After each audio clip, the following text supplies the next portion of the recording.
بكل ما فيها، وأول ما فيها هو الإنسان. في اتصال من لبنان. معانا مين أستاذ سيد دلوقتي؟ معانا الأديبة القديرة الأستاذة مها السحمراني من لبنان. وأستاذة مها لها دور كبير جدا في العمل الثقافي العام ومتابعة المشهد المصري، وطبعا الأحداث والمشهد اللبناني ليس بعيدا عن الإرهاب، فهم عانوا الكثير من ويلات الإرهاب وويلات التطرف الفكري. تحياتنا لأستاذتنا القديرة مها السحمراني على صوت العرب. أهلا بيك يا أستاذة مها. أهلا بكم، السلام عليكم. أولا السلام ورحمة الله وبركاته. شكرا جزيلا لكم على هالضيافة الحلوة، وأنا بعيد عليكم وعلى مصر كلها، ينعاد عليكم رمضان بالخير والبركة يا رب.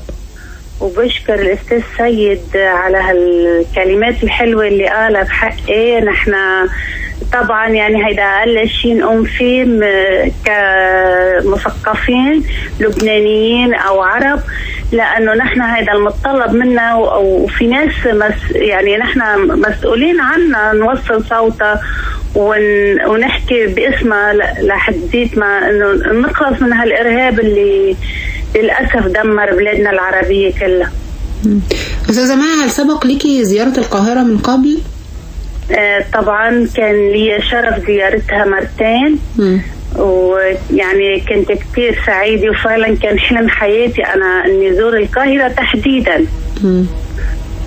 طب يعني بتحبي تقولي إيه عن المرة الثالثة بقى عندنا في صوت العرب بإذن الله. نعم، تحبي تقولي ايه عن مصر يعني بعد ما زرتيها مرتين، ودلوقتي زميلنا صلاح معاطي بيوجه لك الدعوة لزيارتها للمرة الثالثة ان شاء الله، وتكوني معانا على موجات اذاعة صوت العرب. ان شاء الله يا رب. بتمنى طبعا. انا يعني اول مرة زرت مصر كانت اول انطلاقتي في مهرجان الفيوم النسخة الثانية في القلم الحر. فيعني كانت أول انطلاقتي في عالم الثقافي، فأنا يعني أكن للقاهرة أو لمصر تحديدا كل الشكر والامتنان.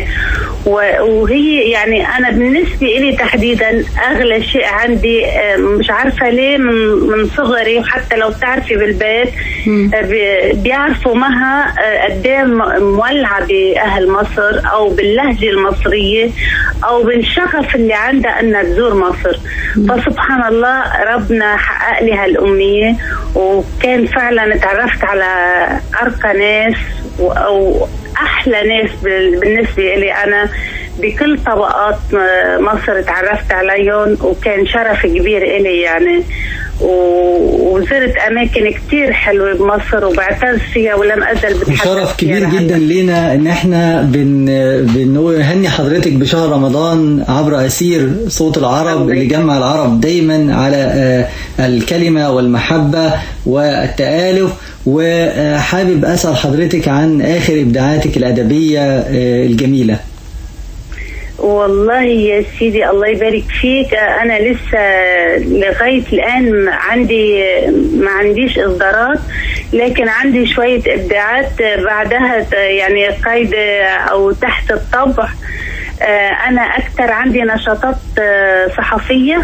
أنا دايما عندي مقابلات مع الفنانين ومع الناشطين السياسيين والثقافيين في لبنان والعالم العربي من عبر اللهم صل على سيدنا محمد وكالتنا شعبة المبدعين العرب. كنت لسه هكلمك عن شعبة المبدعين العرب. يعني نحن عندنا وكالة اسمها وكالة مصر البلد الإخبارية التابعة لشعبة المبدعين العرب، اللي أنا مدير إقليمي لفرع لبنان فيها. جميل. يعني أهم الفعاليات اللي بتقوم بيها وأهم الدور اللي بتقوم بيها هذه الشعبة، هل فعلا بتعمل تواجد ثقافي وحراك ثقافي في لبنان من أجل يعني توطيد العلاقات العربية الثقافية العربية؟ والله الحمد لله. طبعا يعني نحن برغم امكانياتنا المحدوده لغايه الان، وحسابنا الشخصي يعني نحن الحمد لله عم نعمل تواصل عربي مهم، لأنه للأسف نحن بعد سفراء العرب أو وزراء الثقافة العربية لهلأ بعد ما عطيتنا أن نحن نفتح فروع رسمية في كل الدول العربية، بس كل شيء عم بيصير على نفقتنا الخاصة، والحمد لله ماشي الحال عم نقدر، لأنه نحن عنا شغف أن نتواصل كعرب. ده حقيقي الإصرار والعزيمة اللي موجود في المثقف العربي في هذه الآونة يعني يستطيع ان هو يفتح كل الأبواب المغلقة ويزيل كل السدود ويجمع شمل الأمة العربية جميعا. ويمكن أستاذة مها برضو أثبتت الفعاليات الثقافية التي تقوم الأهلية، يعني نسميها الأهلية، أو التي تعتمد على يعني الدعم الذاتي، يمكن استطاعت أن يعني تساهم مع الجهات الرسمية، ويمكن أكثر كمان من الجهات الرسمية في بعض الأحيان.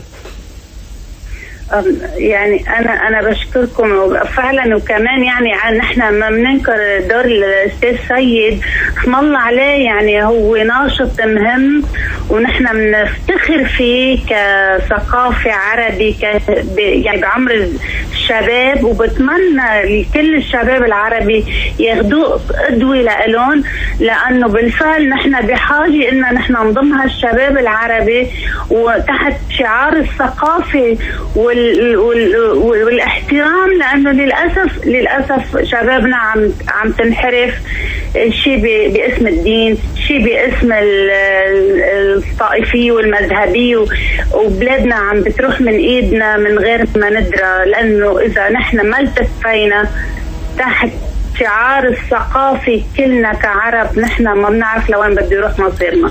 يمكن هذه الحركات الطائفية بتعمل على تشويه الهوية الثقافية والهوية الاجتماعية.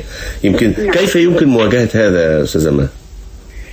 يمكن مواجهته بشتى الوسائل، وخاصة بالعلم والثقافة والتعالي، لأننا كلنا أخوة في الوطنية، كلنا أخوة في العروبة، كلنا أخوة في الدين والإنسانية. يعني نحن بعمرنا ما كان لازم نعرف مين شيعي ومن مسيحي ومن درزي وما بعرف شو، نحن كلنا. ده حقيقي أستاذتي، ودايما الثقافة تجمع شمل الجميع، فدايما شعارنا هو الثقافة بالجميع وللجميع.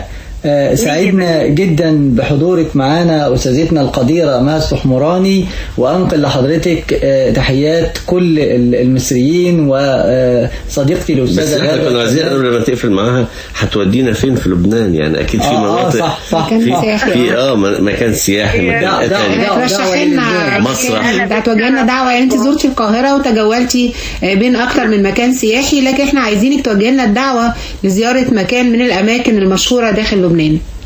يا أهلا وسهلا فيكم. أنا بوجه لكم دعوة طبعا على مغارة جعيتا، هي معلمنا الأثري المهم لحديت الآن، وكان للأسف بده يطلع المعلم الأساسي بالعالم، يعني بده يطلع الأول، للأسف ضغوطات السياسية، لأنه من أجمل برأيي أنا وبرأي كثير ناس عربية وعالمية، يعني منظر إن شاء الله يا رب لما تيجوا تشوفوه يعجبكم كثير إن شاء الله. وأنا أتمنى بقى بعد ما نروح بعد ما نروح هذا الأثر نذهب إلى مسرح الرحبانية على جبل جوني.